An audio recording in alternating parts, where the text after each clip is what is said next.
Hello everyone, my name is Chetna Sugandhi. आज हम एक ऐसे टॉपिक पे बात करने वाले हैं कि जो मोस्टली मुझे भी काफ़ी बार इसके रिलेटेड क्वेश्चंस आए हैं। जो ऑलरेडी मैंने एक वीडियो डाला था सेक्शन 194 जो हमें बताता है कि टीडीएस ऑन रेंट, जो भी हम रेजिडेंशियल प्रॉपर्टी के ऊपर रेंट पे करते हैं उसके ऊपर टीडीएस अभी एप्लीकेबल हो गया। पहले भी था, अभी भी हो गया, बस रेट चेंजेस हुआ है। अगर अभी तक आपने हमारे उस वीडियो को चेक नहीं किया तो अभी आप जाके चेक कर सकते हो। बट उस वीडियो के बाद में काफ़ी मुझे ऐसी क्वेरीज आई कि रेंट का तो लिमिट 2,40,000 है, तो आपने इस वीडियो में 50,000 बताया। तो मैंने सोचा कि चलो एक कंपेयर करते हैं हम section 194I and section 194IB। तो आज हम इस टॉपिक पे बात करेंगे कि जहाँ पे मैं आपको डिटेल्ड में हर एक पर्सपेक्टिव के हिसाब से बताऊंगी कि सेक्शन 194I एंड 194IB में क्या डिफरेंसेस है, कौन से केस में कौन सा सेक्शन एप्लीकेबल होगा। तो इस वीडियो को एंड तक ज़रूर देखें क्योंकि काफ़ी इन्फॉर्मेशन आपको इसमें मिलने वाली है, काफ़ी आपका नॉलेज इसमें बढ़ने वाला है। तो विदाउट वेस्टिंग टाइम चलिए स्टार्ट करते हैं आज के वीडियो के लिए। अगर आप हमारे चैनल पे फर्स्ट टाइम आए हो एंड अगर आपको हमारे वीडियो अच्छे लग रहे हैं then please subscribe to our channel and आपके कॉन्टैक्ट्स में भी हमारे इस वीडियो को ज़रूर शेयर करें ताकि ज़्यादा से ज़्यादा लोगों तक ये इन्फॉर्मेशन पहुंच सके एंड वीडियो को लाइक भी ज़रूर करें। तो चलिए स्टार्ट करते हैं। जैसे कि मैंने ये एक टेबल बनाया है सो दैट अगर आप कोई अकाउंटेंट हो या स्टूडेंट हो या इवन आप अगर कोई इंडिविजुअल रेसिडेंट्स हो या बिजनेस ओनर्स हो तो आपको ये सारे पॉइंट समझने में आसानी होगी। इस साल का जो बजट आया था 24 का, उसमें इस 194IB इस सेक्शन को ऐड किया है ताकि कन्फ्यूजन ना हो एंड इसको ऐड करके उसके लिए अलग प्रोविजंस की है। पहले 194I ये ऑलरेडी था जो कि हमें बताता है rent on commercial property, but section 194IB इस सेक्शन को ऐड करके इसके रिलेटेड जो इन्फॉर्मेशन है वो ऐड की है एंड इस साल के यूनियन बजट में उसके ऊपर काफ़ी बड़े अमेंडमेंट्स हुए हैं। तो फर्स्ट जो पॉइंट आता है वो है एप्लीकेबिलिटी कि ये सेक्शंस किससे एप्लीकेबल है। तो जैसे कि सेक्शन 194I जो है वो हमें नॉन इंडिविजुअल्स के लिए एप्लीकेबल है एंड सेक्शन IB जो है वो purely for individual and HUFs के लिए है क्योंकि IB हमें रेजिडेंशियल प्रॉपर्टी के रेंट के बारे में बताता है एंड सेक्शन 194I ये हमें कमर्शियल प्रॉपर्टी के रेंट के बारे में बताता है। अब नॉन इंडिविजुअल्स मीन्स कौन होते हैं, जैसे कि अच्छा इसमें except certain individuals and HUF भी बताया, उसका क्या मीनिंग है वो मैं आपको आगे बताती हूँ। अब नॉन इंडिविजुअल्स मीन्स कौन होते हैं, जैसे कि कोई फर्म हो गई, कोई कंपनी है, कोई LLP है, कोई AOP है, कोई ट्रस्ट है, तो उस सब सिचुएशन में 194I आता है and 194IB for individual and HUF।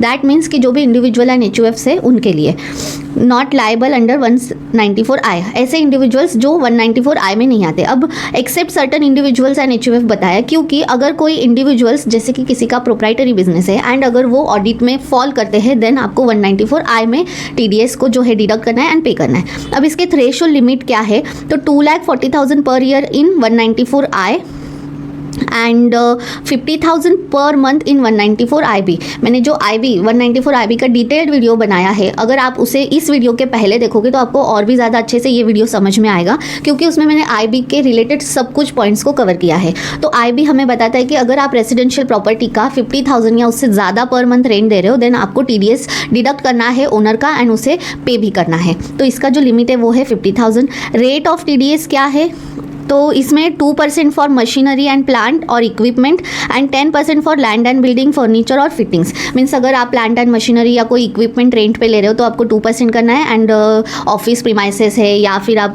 कोई फर्नीचर्स एंड वो ले रहे हो तो उसके लिए 10% है। एंड IB में 5% था अभी तक Q1 एंड Q2 तक, मीन्स 30 सितंबर तक आपको 5% था, but 1 October that means Q3 and Q4 में ये हो जाएगा 2%। मीन्स आपको फर्स्ट 6 मंथ में 5 करना है एंड देन 2 करना है। व्हेन टू डिडक्ट, कब डिडक्ट होता है, at the time of credit और payment whichever is earlier. आप जैसे मंथली 1 तारीख को रेंट पे करते हो आपके ऑफिस के ओनर के लिए तो आपको उस टाइम पे TDS डिडक्ट करना है एंड पे करना है। एंड IB में once in the last month of tenancy और फिनेंशियल ईयर, मान के चलिए बिकॉज जो रेजिडेंशियल प्रॉपर्टी होती है उसका 11 महीने का जो एग्रीमेंट है वो 11 मंथ्स का होता है। तो आपको एट द एंड मीन्स जो 11th मंथ होगा उसमें आप पूरे साल का एक साथ डिडक्ट करके पे कर सकते हो, या फिर अगर मान के चलिए कि आप 11th मंथ तक भी अगर एग्रीमेंट आप उस प्रॉपर्टी पे नहीं रह रहे हो एंड 6-7 महीने में ही अगर आप उस प्रीमाइसेस को खाली कर रहे हो देन आपका जो भी लास्ट मंथ होगा 6 या 7th मंथ उसमें आपको पूरे मंथ का जितना भी आपने मान के चलिए आपका 60,000 रेंट था तो आपको 2% के हिसाब से इस पे आता है आपका 1200 रुपया। तो 1200, एंड अगर आप समझ लीजिए आप 6 महीने के लिए वहाँ पे थे, तो 1200 इंटू 6 आपको 7200 जो है वो जब आप प्रीमाइसेस खाली करोगे तब आपको वो रेंट पे करना है। टैन रिक्वायरमेंट कौन से केस में होती है, जैसे कि 194 आई में आपको टैन मैंडेटरी है और IB में टैन मैंडेटरी नहीं है, आप पैन बेस्ड भी कर सकते हो। उसकी जो प्रोसेस है वो अगेन मैंने प्रीवियस वीडियो में बता दी है, उस वीडियो का लिंक मैं डिस्क्रिप्शन में दे दूंगी या कमेंट में पिन कर दूंगी ताकि आपको देखने में आसानी हो। स्कोप ऑफ रेंट क्या है, इसमें इंक्लूड्स होता है machinery, land and building, furniture, fitting, इसमें ओनली लैंड एंड बिल्डिंग के ऊपर means only residential purpose. Deductor type क्या होते हैं, बिजनेसेस, फर्म या कंपनीज, मीन्स जैसे इधर पहले ही हमें बताया कि किसे ये एप्लीकेबल है।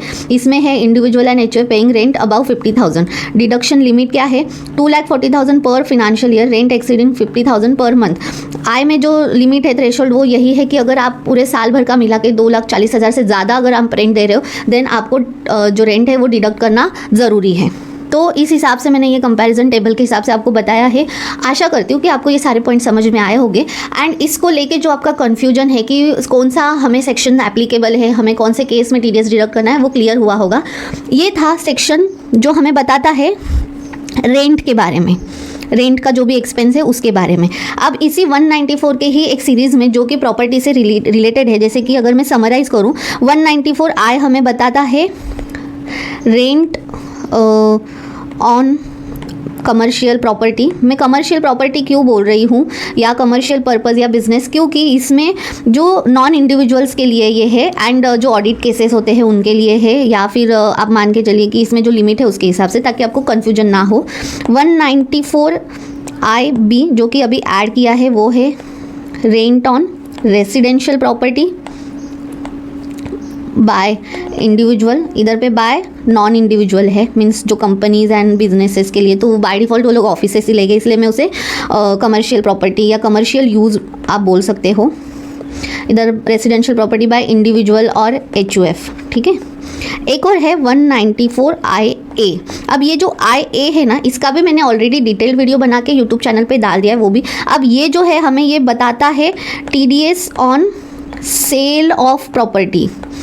ये हमें रेंट के रिलेटेड नहीं बताता, ये हमें सेल ऑफ प्रॉपर्टी के बारे में बताता है। एंड इसमें भी जो अमेंडमेंट हुए हैं इस साल के बजट में, उसके ऊपर भी मैंने उस वीडियो में इन्फॉर्मेशन दे दी है। मैं दोनों वीडियो की लिंक डिस्क्रिप्शन में दे दूंगी, ज़रूर जाके एक बार चेक करें ताकि आपको ये जो प्रॉपर्टी के रिलेटेड सेक्शन से TDS के वो पूरे अच्छे से क्लियर हो जाए एंड आपके दिमाग में अच्छे से फिट बैठ जाए। तो सेक्शन 194 IA है, ये हमें TDS on sale of property बताता है। जब भी कोई प्रॉपर्टी सेल कर रहा है तो जो बायर है उसे जो सेलर है उनका TDS डिडक्ट करके ही उन्हें पेमेंट करना है, एंड जो रेट है वो है 1%।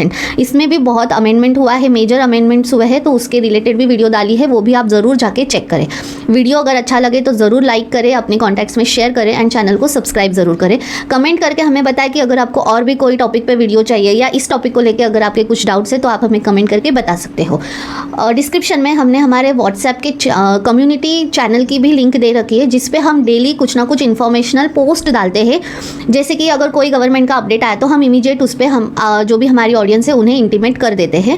एंड हमने हमारे कोर्स की भी लिंक डिस्क्रिप्शन में दी है जो कि है बिकम अ कॉर्पोरेट अकाउंटेंट। अगर आप सच में अकाउंट्स एंड टैक्सेशन की इंडस्ट्री में सीरियसली आपका एक बहुत अच्छा करियर बनाना चाहते हो, then do check that link, जो कि आपको सच में आपके करियर को एक लेवल ऊपर लेके जाने में बहुत हेल्प करेगा। टिल देन, थैंक यू, नमस्ते।